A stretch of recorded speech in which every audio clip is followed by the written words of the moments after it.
Olá, pessoal. Não foi.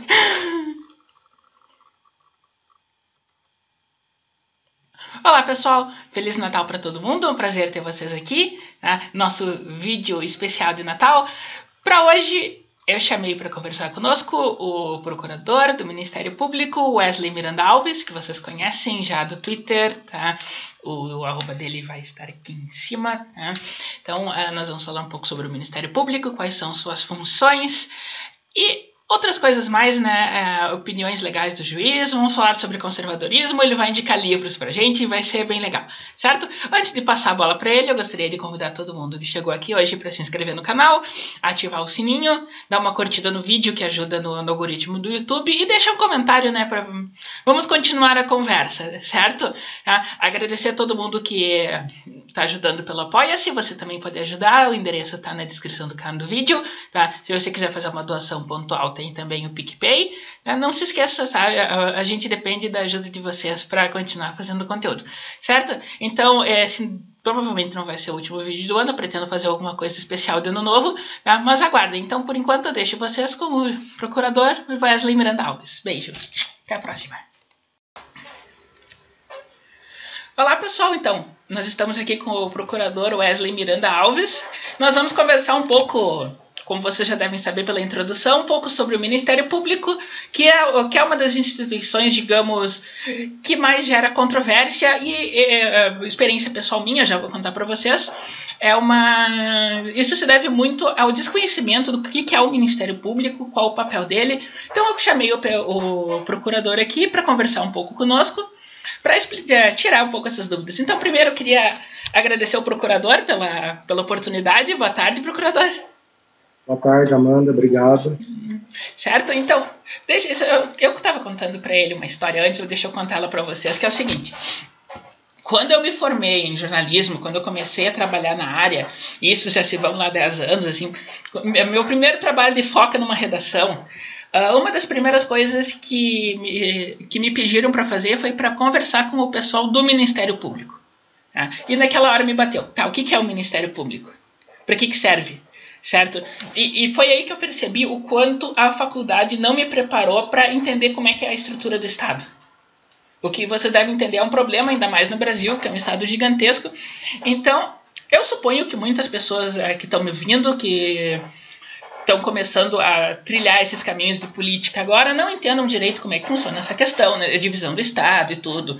Então, eu queria aproveitar a presença do procurador aqui para perguntar para ele, primeiro, procurador, o que é o Ministério Público? Para que ele serve? Bom, essa pergunta sobre o que é o Ministério Público, onde ele está posicionado na ordem jurídica, na estrutura do Estado, são perguntas ainda abertas. Tem muitas respostas para isso. Hoje, o Ministério Público ele foi colocado à parte na Constituição da descrição dos 3 poderes, né? Legislativo, judiciário e executivo. O Constituinte não colocou especificamente o Ministério Público dentro de nenhum desses poderes. Na própria Constituição fala-se de executivo, judiciário e legislativo e órgãos essenciais à justiça. O Ministério Público está posicionado aí.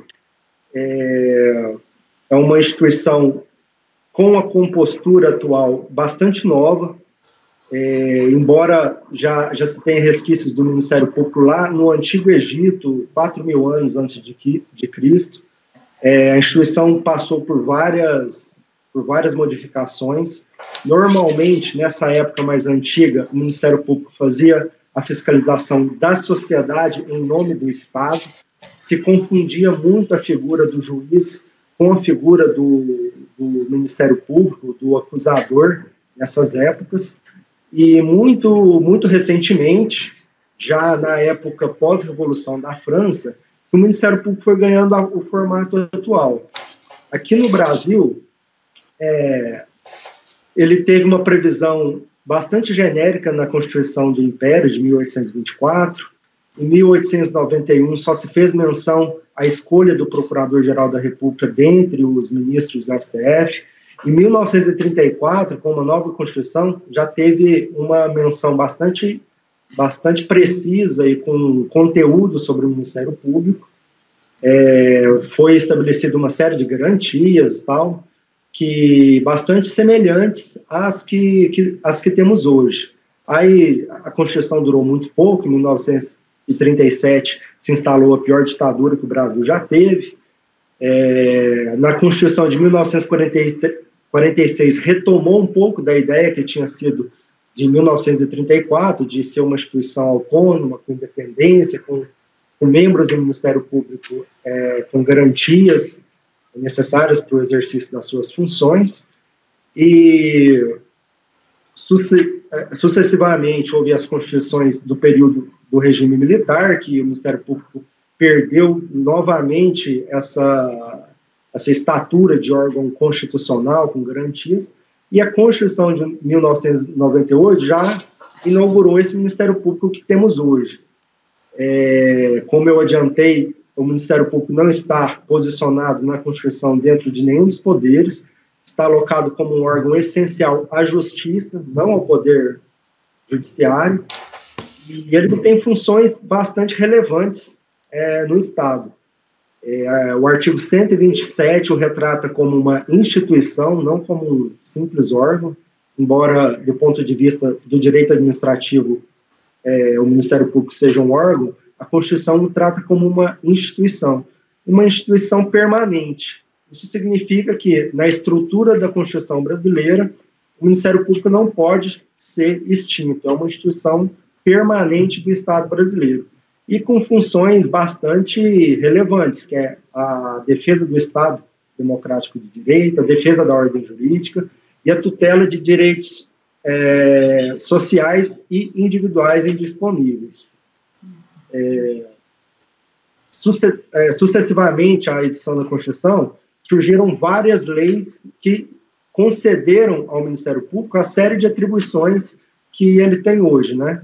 Então, especificamente o Ministério Público Federal, de que eu faço parte, é uma instituição que tem uma série de atribuições definidas numa lei complementar, 75/1993, no Código de Processo Civil, no Estatuto do Idoso, no Código de Processo Penal, enfim, no Código de Defesa do Consumidor.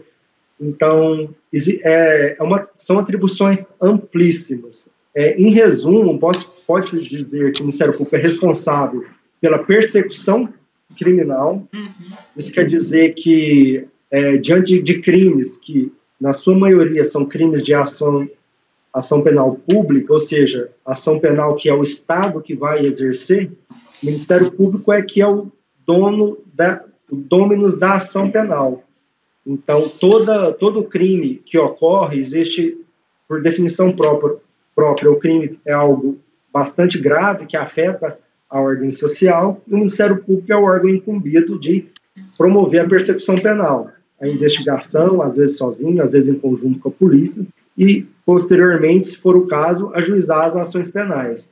No âmbito civil, houve uma ampliação muito grande da atribuição do Ministério Público, porque, tradicionalmente, o Ministério Público era mais focado no âmbito criminal.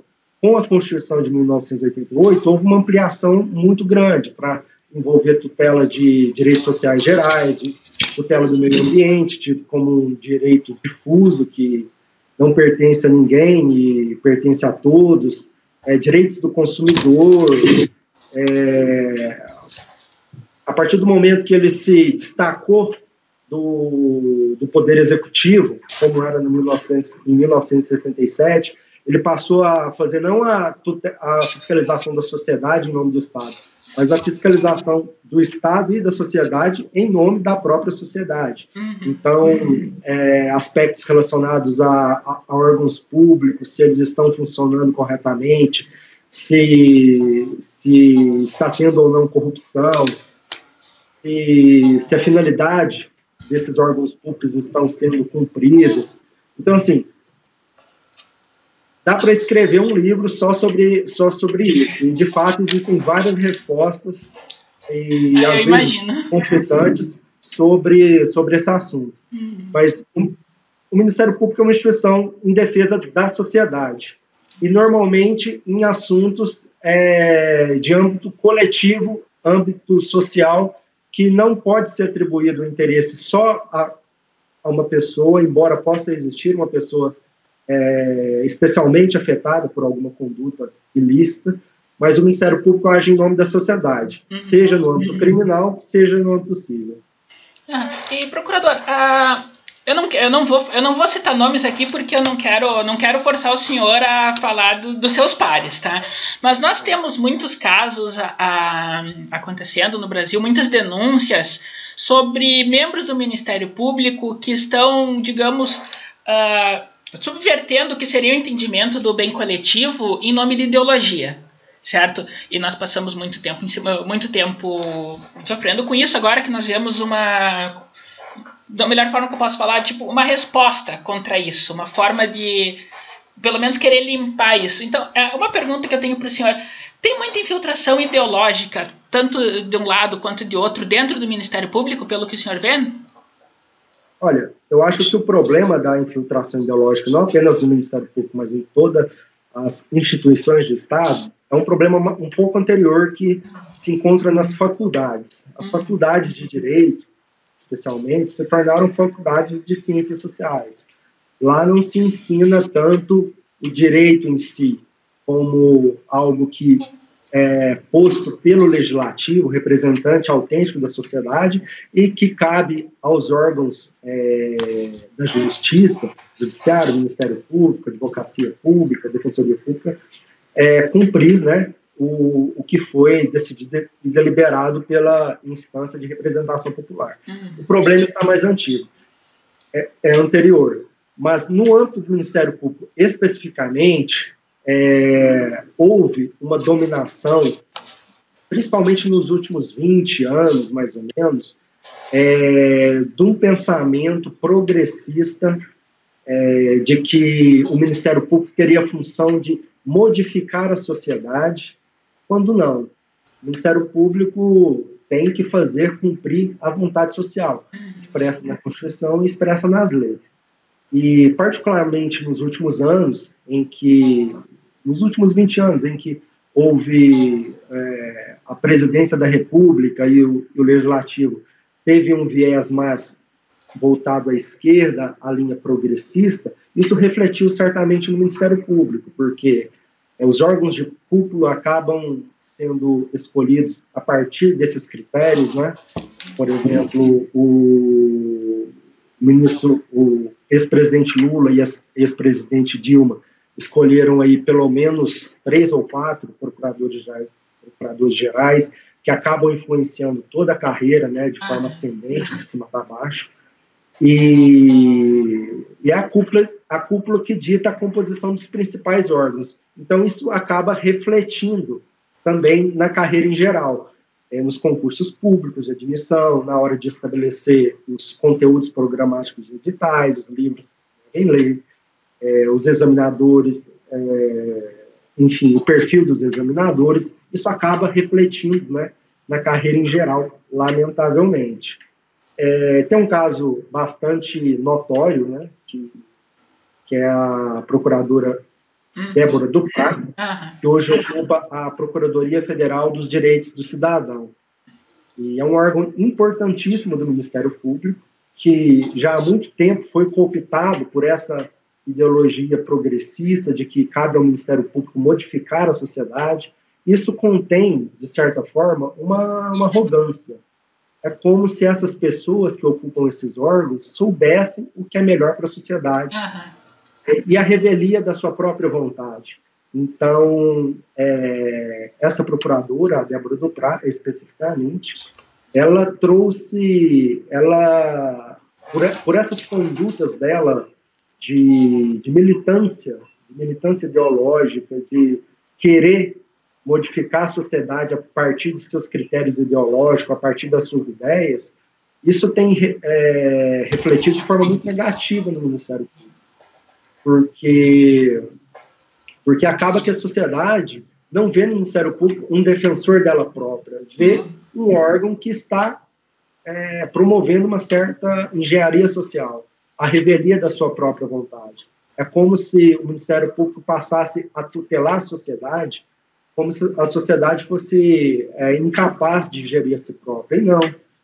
O Ministério Público, e nenhum órgão, nem o Judiciário, nem a Advocacia Pública, tem legitimidade para ser agente de transformação social. A legitimidade para isso está no Legislativo, onde as pessoas são eleitas com discursos políticos, com plataformas políticas e ideológicas, que é normal que isso exista no Legislativo, mas não deve existir no Ministério Público.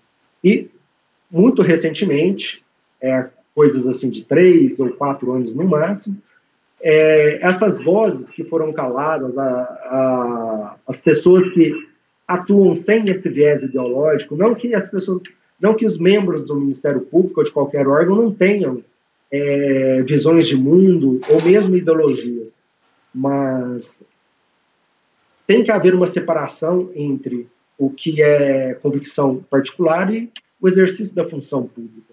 E, recentemente, em torno de 3 anos, com o advento das redes sociais, essas vozes caladas durante muito tempo por essa culpa, por esse isolamento que os órgãos de cúpula do Ministério Público Federal promoveu com relação a esses procuradores, essas vozes surgiram e vieram tomando força. As pessoas passaram a ver que o Ministério Público não era só aquilo que estava aparecendo, que existia, sim, uma atuação independente, isenta, e hoje isso vem acompanhando, inclusive, a própria dinâmica social da sociedade brasileira, que houve uma virada, vamos dizer assim. As pessoas passaram a perceber que o Estado estava caminhando estava declinando, estava indo por um caminho bastante errado, que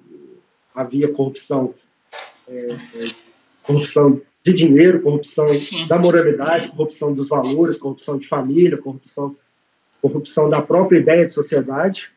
E foi nesse momento que surgiram essas pessoas. E um procurador bastante proeminente, de destaque, nesse contexto, é o Ailton Benedito, que durante muito tempo foi uma voz isolada, com mais 3 ou 4 procuradores, e o coro foi engrossando.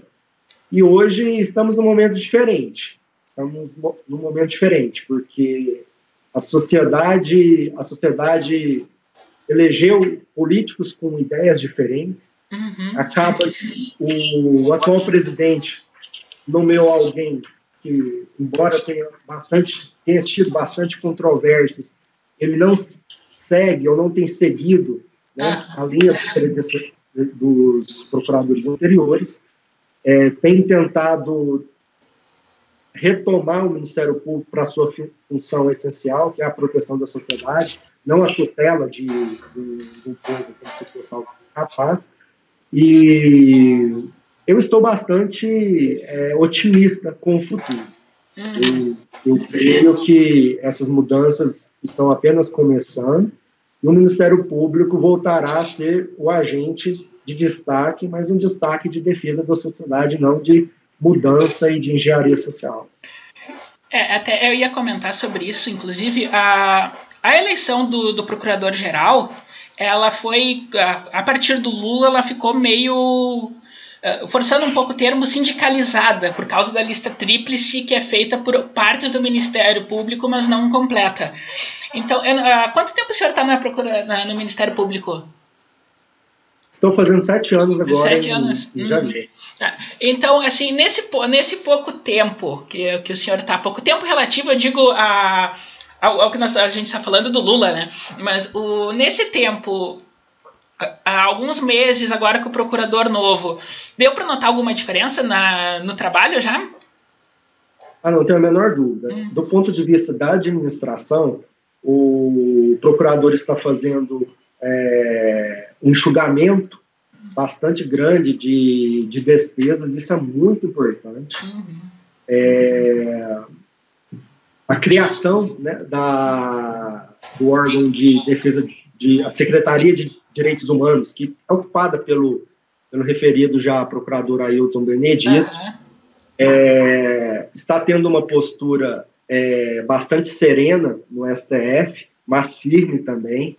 E eu que inicialmente tinha bastante reservas com relação ao nome dele por questões específicas, estou satisfeito até agora com a sua condução, com a sua postura. Só tenho um porém, que é com relação àquela questão do inquérito fim do mundo. Sim. Era a próxima pergunta. De Alexandre de Moraes, que realmente eu não vejo salvação naquilo. Mas dizem tratar-se de uma estratégia do Procurador-Geral da República. Espero que ele esteja certo e que, no final das contas, a ordem jurídica seja restabelecida, porque não tenho a menor dúvida que há, sim, uma fratura hoje. Essa fratura decorre especificamente por conta do Supremo Tribunal Federal. É uma coisa até que a gente vê que a escolha do Aras, na época, ela foi bem controversa, suspeito que continue sendo até hoje, mas ela prova a quantidade de pessoas que tinha ressalvas com o nome dele, que hoje estão gostando do trabalho dele, é grande, e ela nos leva a uma reflexão que a pessoa não precisa pensar 100% igual ao que a gente pensa para fazer um bom trabalho, não é? Exatamente. A questão da lista que você mencionou há pouco, eu não acredito que ela tenha sido problema da nomeação dos antigos procuradores, porque eu não acredito que Lula e que Dilma teriam nomeado melhores nomes fora da lista. O problema das nomeações eram, de fato, Lula e Dilma e sua visão de mundo, a ideologia própria deles. Eu, particularmente, acredito que deveria haver, sim, uma previsão de lista na Constituição, como existe nos ministérios públicos estaduais, porque eu não acho saudável que o presidente tenha tanta liberdade para a nomeação de uma função tão importante como o Procurador-Geral da República, mas, de fato, hoje ele pode exercer a prerrogativa constitucional dele de nomear qualquer membro do Ministério Público acima de 35 anos, que é o requisito constitucional. Mas, independentemente de Bolsonaro ter nomeado alguém dentro ou fora da lista, a minha preocupação sempre foi dele nomear um bom nome, porque ele poderia sair da lista e nomear um péssimo Procurador-Geral da República. Então, a minha preocupação principal não era propriamente a lista. Que ele escolha dentro da lista, e tinha um nome bom dentro da lista, ou fora da lista, para mim era desimportante. O importante era o Bolsonaro fazer uma boa escolha, exercer a prerrogativa constitucional dele com serenidade, com responsabilidade. E isso, aparentemente, foi feito, e embora eu tenha tido reservas iniciais, até agora o Procurador-Geral da República tem feito uma excelente administração interna do Ministério Público Federal, isso é muito importante como órgão, e perante o STF eu estou satisfeito com os posicionamentos dele e com a postura dele. Naquele julgamento sobre o compartilhamento de dados com o COAF, com o Ministério Público, do ex-COAF, né? O Aras teve uma postura muito boa durante o julgamento, uma postura proativa, como o Ministério Público deve ter, e não alguém que fica ali à direita do presidente do Supremo Tribunal Federal enfeitando a sala. Então, eu estou satisfeito até o presente momento com o atual Procurador-Geral. Agora eu vou provocar o senhor um pouco. O senhor falou que gostaria das listas, né? Porque isso daria um filtro melhor. O senhor expandiria esse raciocínio para outros órgãos de Estado, como a Polícia Federal ou o próprio STF? Bom, eu vejo o STF é um órgão à parte. O STF é um órgão muito importante, é um órgão que deveria ser aquele que traz o equilíbrio na República, embora atualmente está sendo o principal fator de desequilíbrio. Então, para o STF, como é um órgão colegiado e com cargos vitalícios, eu não vejo essa necessidade, não. Para a Polícia Federal, especificamente, para as polícias em geral, eu também não vejo como positiva essa lista, justamente porque dentro da Polícia Federal, ao contrário do que ocorre no Ministério Público e no Judiciário, os agentes eles não têm independência funcional. Eles têm uma independência técnica, né, de trabalhar conforme a técnica necessária para o trabalho. Mas a polícia, por exemplo, o Ministério Público, ele exerce o controle externo da polícia. É um controle finalístico, que é um controle da investigação, o controle das ações em geral. Então, eu não, na polícia especificamente, por conta dessa falta de independência, pela necessidade de controle externo, porque, afinal de contas, são órgãos armados, órgão armado não pode ter independência numa república, né? Porque senão se transformam em milícias, e não é de fato isso que deve ocorrer, como estamos vendo na Venezuela, em estados semelhantes. Então, não, eu acho que para esses órgãos a lista não é uma boa ideia. Tá certo. Mudando um pouco de assunto, procurador, para a gente já ir se encerrando, já ir chegando para o encerramento, no seu Twitter, tá, o tweet fixado se refere a uma obra do Roger Scruton, certo? Como é que foi o contato do senhor com esse universo filosófico conservador que oferece um contraponto a esse status quo progressista que nós temos na nossa sociedade? Como é que o senhor chegou nisso? Como é que o senhor se aprofundou?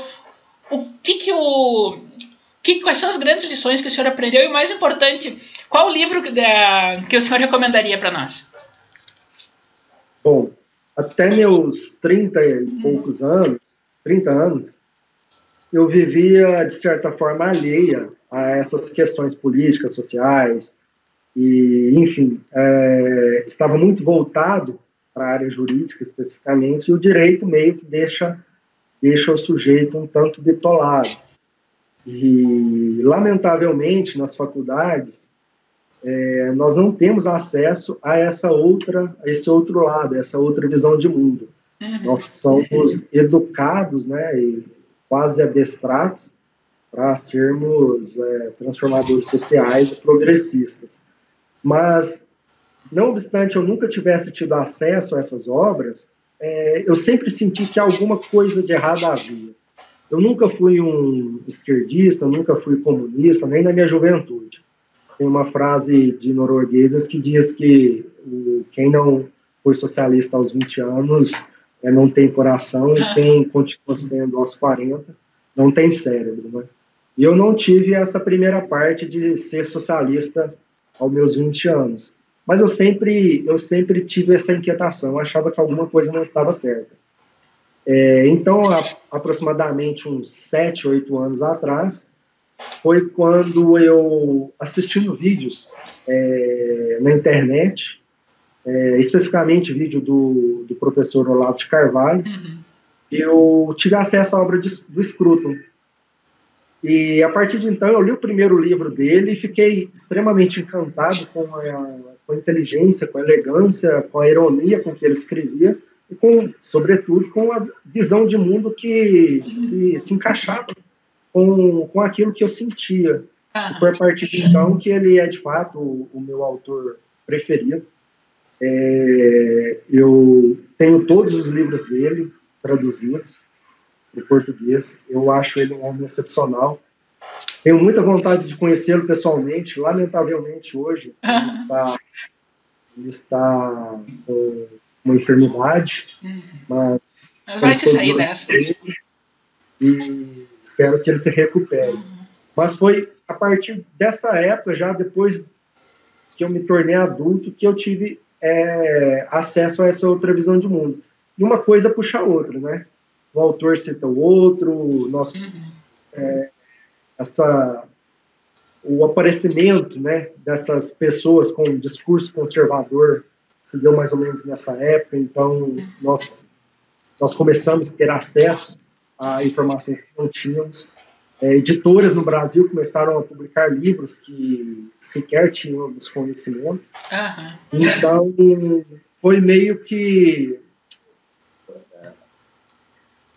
foi um sentimento muito bom de pertencimento. Quando eu comecei a ter acesso a essa visão de mundo, eu me senti pertencido. Falei, não, eu tenho um lugar nesse mundo, eu não sou um estranho. É entender que aquilo que a gente pensa não é loucura, né? Isso é bom. Exatamente. Eu sempre pensei, alguma coisa tem errada, que seja com o mundo ou comigo. Eu percebi que, de fato, há algo de errado no mundo, mas com certeza tem muito algo de errado em mim, tem muita coisa errada em mim, mas com relação a esse ponto, eu descobri que existe uma outra verdade, uma postura que, de fato, respeita a realidade, que o conservadorismo é isso, é uma visão de mundo, né, que respeita a realidade, a história, compreende a herança que recebemos e é baseado retomando o que o Scruton disse, uma visão de mundo baseada no amor, na ideia de respeito ao passado e cuidado com o futuro, o que de fato é o que nós estamos precisando. E, bom, com relação a livros, é difícil indicar um. Não vale os do Olavo de Carvalho, tá? Só para deixar mais difícil, porque os dele é leitura obrigatória, não precisa indicar. Exatamente. E já que falamos de Scruton, eu vou indicar um livro dele, que para quem é iniciante no assunto, não tem a menor dúvida que deve ler Como Ser um Conservador, que a partir dessa obra, partir para outras obras dele, de outras pessoas que ele cita. E outro livro que eu gostei bastante dele é Bebo Logo Existo, uma filosofia sobre o vinho, que de fato o vinho é o ponto central, mas ele traz toda uma história de tradição, de respeito, de convivência, de conversação, enfim, de fato ele conseguiu tratar filosoficamente de tudo que envolve o vinho, da importância dele numa cultura de ceia, numa cultura que as pessoas se interagem. Então seriam esses dois livros. Para quem não conhece, sem a menor dúvida, como se eu vou botar o link. Eu vou colocar o link deles na descrição do vídeo, tá? Vai para o pessoal que se interessar. Certo, então, eu queria agradecer ao procurador por essa meia hora de conversa. Estouramos um pouco o tempo, mas não tem problema, né? Passou muito rápido. Passa rápido. Procurador, quero convidar o senhor para voltar aqui uma hora para a gente fazer uma transmissão ao vivo, daí responder pergunta do pessoal, certo? Vamos marcar isso para daqui a um tempo, certo? Então, agradecer de novo a presença do senhor, a disponibilidade de falar conosco aqui, que foi meio de última hora, né? Mas pelo menos deu certo, certo? Então, dar um Feliz Natal para o senhor, Feliz Ano Novo, tá? E que tudo dê certo para nós em 2020, né? Porque as coisas estão melhorando. Com certeza. Eu agradeço a oportunidade, estou sempre à disposição. Já tinha acompanhado, né, outros vídeos feitos pelo canal e realmente você está de parabéns. E também te desejo um Feliz Natal e a todos que estiverem vendo este vídeo. E eu também estou bastante otimista com 2021. Acho que o Brasil está retomando o rumo que havia perdido. Então, certo, pessoal. Então, nós ficamos por aqui. Agradecer a todo mundo que nos acompanhou até o final. Lembrando que todos os links relevantes estão na descrição, tá? Inclusive o arroba do Twitter do procurador tá ali, tá? Todos os links para Apoia-se, para as minhas redes sociais também, tá? Se você chegou até aqui, aguentou, lembra de se inscrever no canal, ativar o sininho, dar uma curtida e deixar um comentário, né? Pra gente saber o que você pensou, certo? Então, beijo e até a próxima. Obrigado, Amanda.